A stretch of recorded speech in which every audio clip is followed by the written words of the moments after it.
Boys, the evolution of fish and chips, we begin in the 6th century. Fantastic. Wow, okay. Lift the cloche. Was not expecting that. That doesn't even look the slightest bit fishy or chippy. That looks almost tagine. Today we're going on a journey with lots and fish and chips still to come, but we start in the 6th century. Should we see if we can identify what any of this is? Yeah, let's play Find the Fish. Oh, yeah. Right. Aubergine. Whoa, ripping it, that's sweet. That's so sweet. So there's sultanas in that? Yep. That is pudding with meat. Is it? Where's? Oh, there's the meat. Okay. Lamb?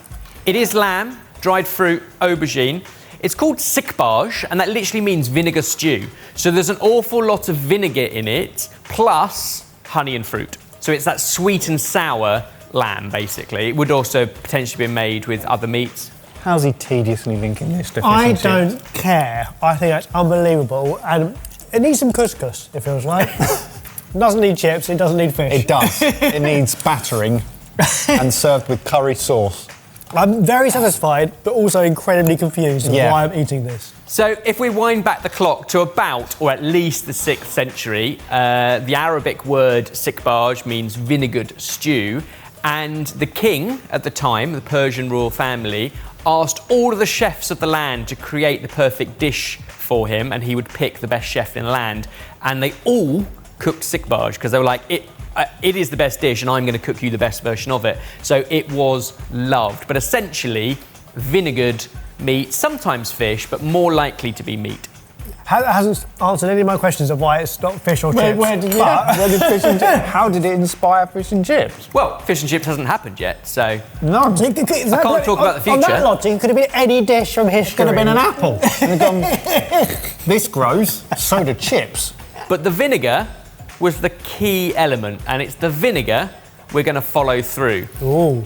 Shall we move on a couple of hundred years? No, I'm still going. Give me a second.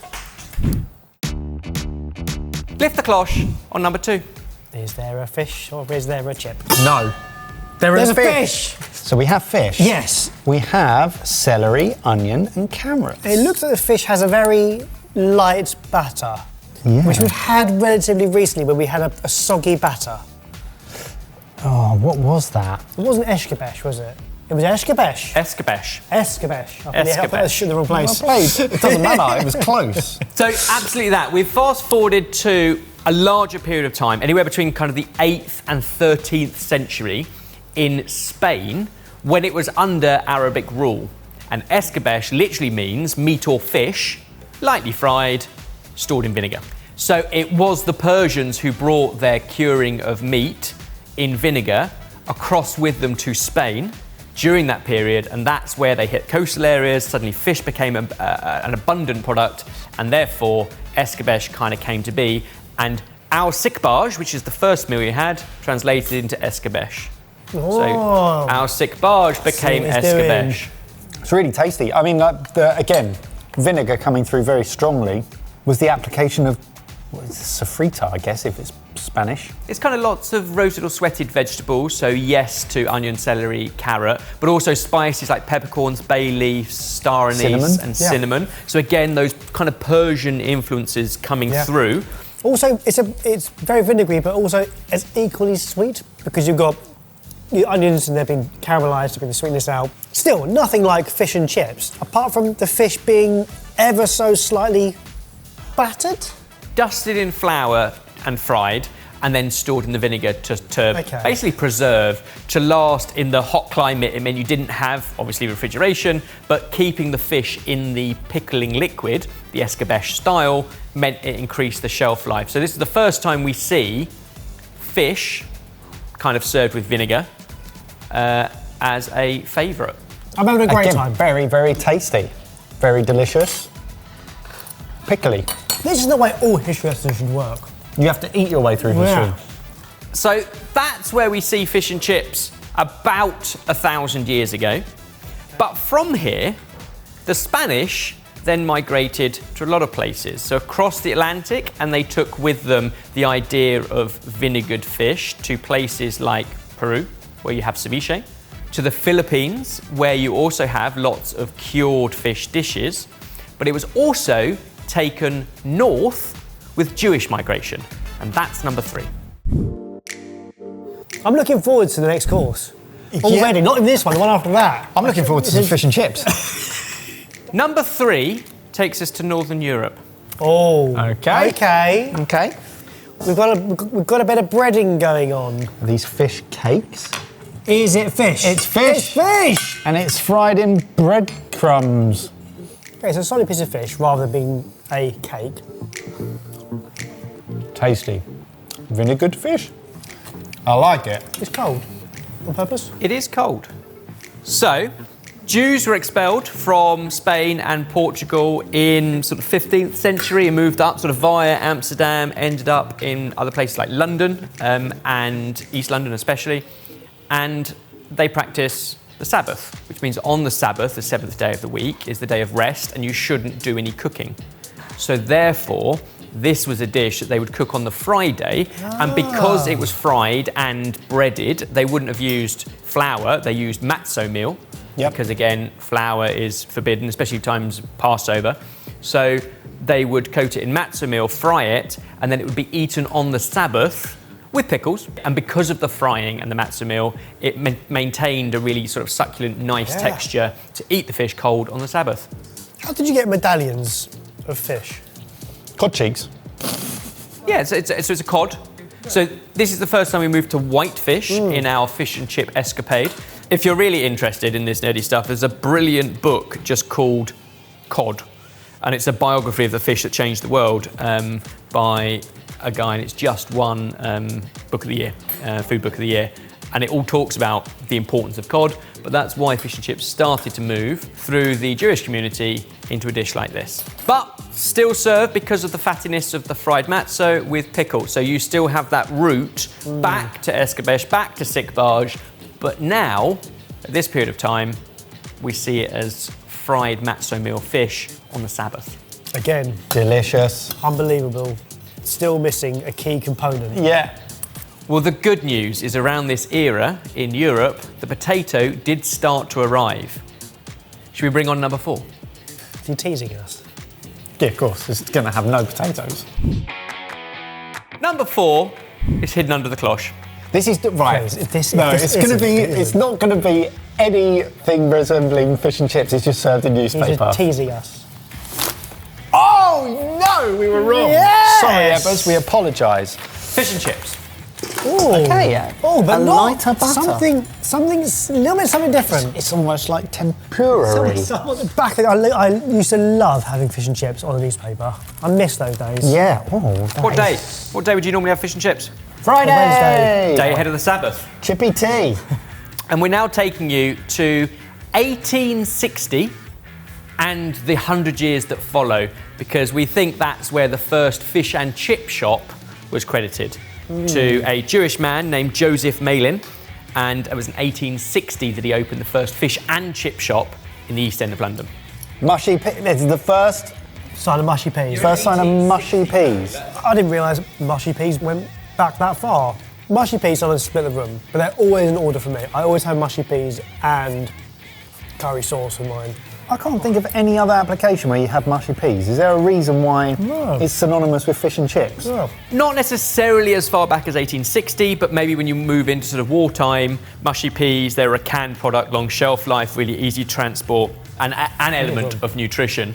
The thing is, around this time, there were so many factors at play that enabled fish and chips to really take off in the UK. So the potato was becoming more popular in Europe, but you also had the infrastructure of the railways, which meant you could get fresh fish from the coast inland quicker and easier, and therefore fish and chip shops weren't just a coastal thing, they popped up everywhere. By 1910, there were 25,000 fish and chip shops in the UK. Well, now we know this truly belongs on fish and chips. It needs vinegar. Yeah. The vinegar is still key.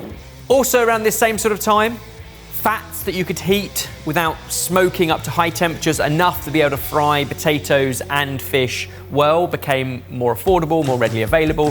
What I love is it became an absolute institution, wrapped in newspaper to absorb some of the grease, to keep in the warmth, but it was also completely free. because by the end of the day, when you get your fish and chip supper, Yeah. it's over. It has no shelf life. So this was a way of using something that was otherwise thrown away and completely free. And that continued on until probably the 1990s, when Food, Health and Safety stepped up, and health and EHO officers didn't particularly like it because of the ink on the paper. And since then, it's kind of been banned. I remember that day. It was a sad day. I don't remember that day. Do you not? But also, I like that we're not held by the same standards here at Sorted. Nope. But if you can picture World War I and II, fish and chips was one of the only foods that wasn't rationed. Not true, wow. Wow. So Prime Minister David Lloyd George at the time kept fish and chips off the rationing list to boost morale across the population, and Churchill followed exactly the same practice in World War II. Wow. So the queues around the street for fish and chips, and everyone carrying it in newspaper under their arm, was a time of bringing people together. Incredibly dense, calorific food, and at that point, peas was about the only fresh thing, but loads and loads of vinegar. It is amazing when you look around like the average high street.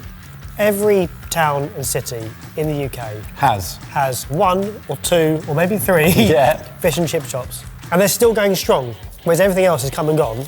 They've maintained That's their so relevance. true. Like, you drive past there on a Friday, there's always a line out the door. Yeah.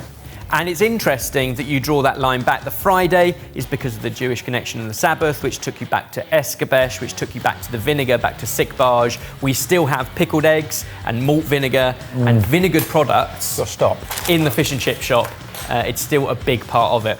Very simple batter. Very simple batter, something to protect the fish. People always say it's fried fish. It's not. It's steamed fish. The batter Yeah. is fried, but Yeah. inside you're basically steaming the fish. I've got to stop eating that because I think we've still got. More to go. Yeah. That is amazing though. That was 1860, and the first fish and chip shop, literally a mile or two from our studio, was where the first one opened. Should we move forward a little bit more? Where are we going next? I don't know, but I'm up for it. So from lamb to mackerel to cod to haddock, where are we going now? Lift the cloche. That looks sensational. Look something. at those chips. Wow.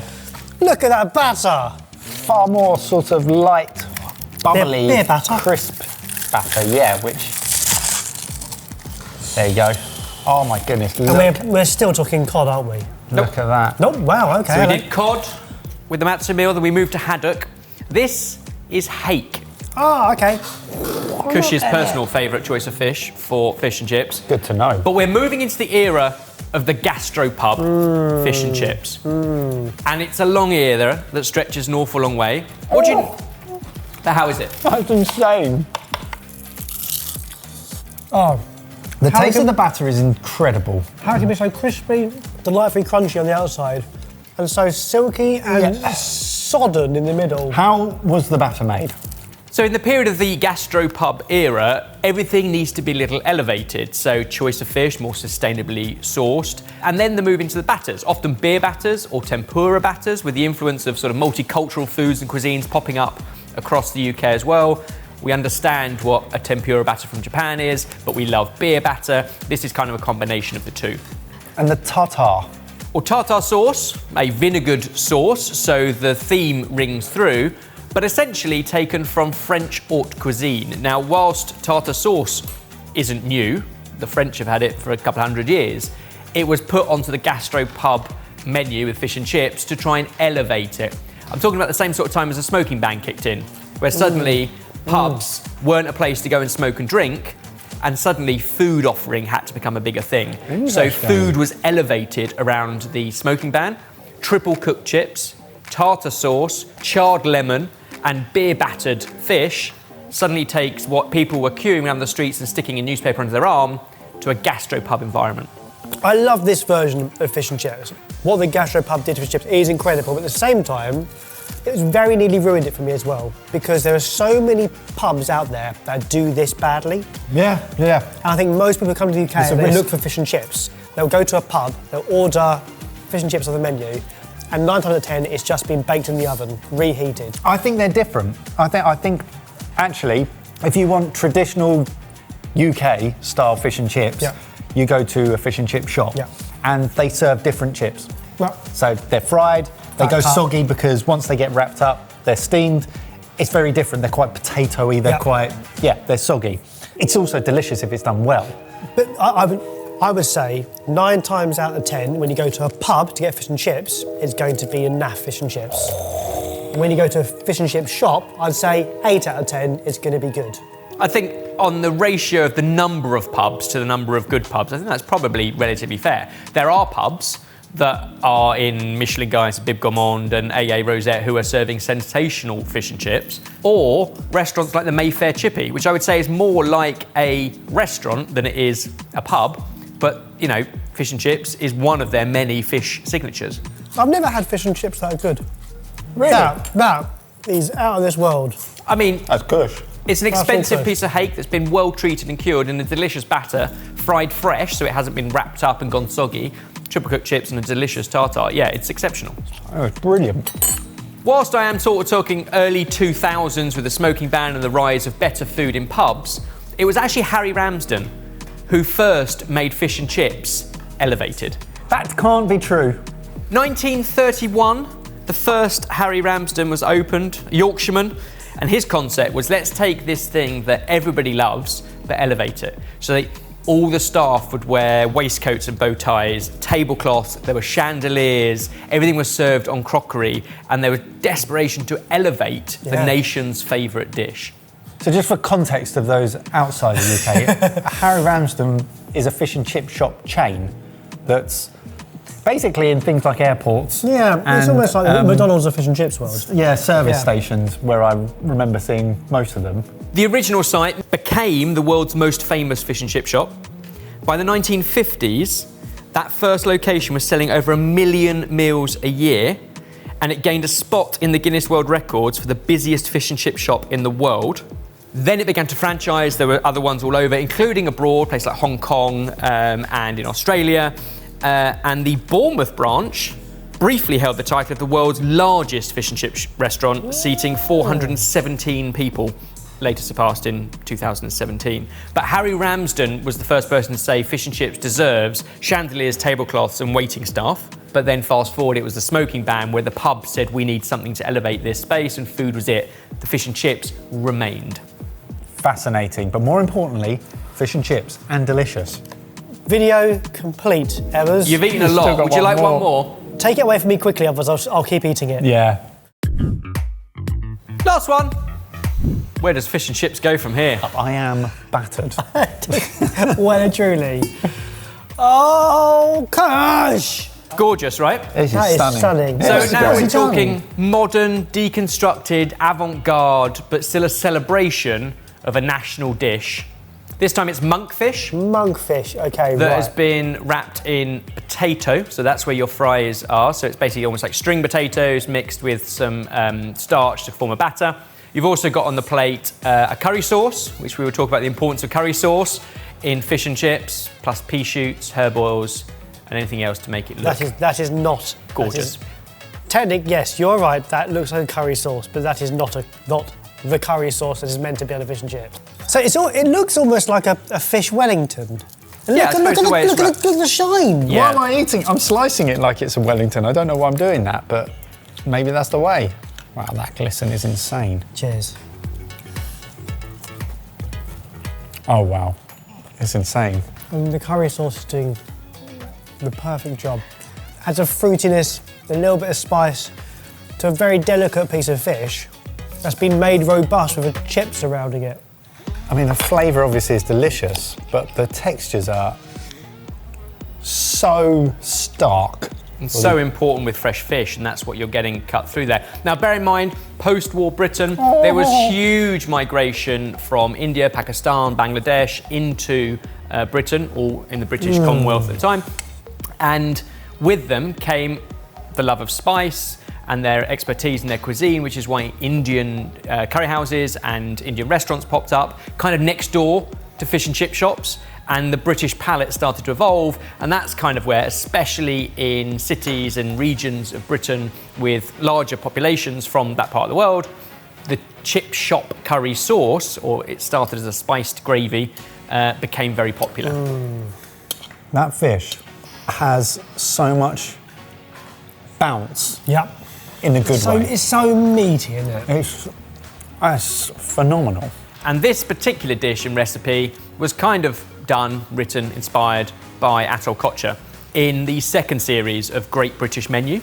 He was up against Gary Rhodes, and this was his personal take on the British classic fish and chips, ready for the banquet in Paris at the British Embassy. So it was the highest of high-end kind of food.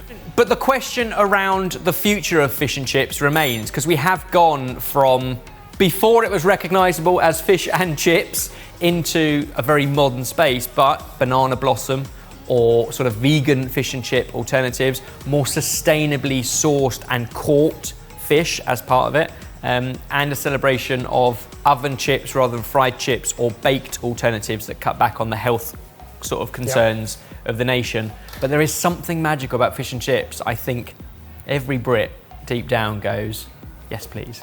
What's lovely about this dish is it's taking it to somewhere new but has kept to its origins. It's still fish and chips. It still delivers everything I want from it. Even down to the pea shoots. Yeah. I'm so proud of fish and chips, and I find it heartbreaking when I see tourists come to the UK and not get a proper representation of it, because it's a hard thing to explain, because it's such a beige dish, but it's got heritage, it's got flavour. And our reputations are built on it, and it turns out it's not even British. No, which is what makes Britain great. Did you have a favourite out of the 6? And you're welcome to say Sikbarge if that's the answer. I think they were all interesting. My favourite is the one from a fish and chip shop. The nostalgia. I think the best tasting was this or the gastropub. Yeah. But when I have a craving for real fish and chips, it's the chippy that I go to. I love tasting these incredible takes on fish and chips and learning about, them right from the origins right up to modern day and how it's being interpreted is just fun and delicious, most importantly. If you like the look of any of those dishes and are on side with fish and chips, give the video a like. Plus, comment down below, what other dishes should we explore the evolution of through time?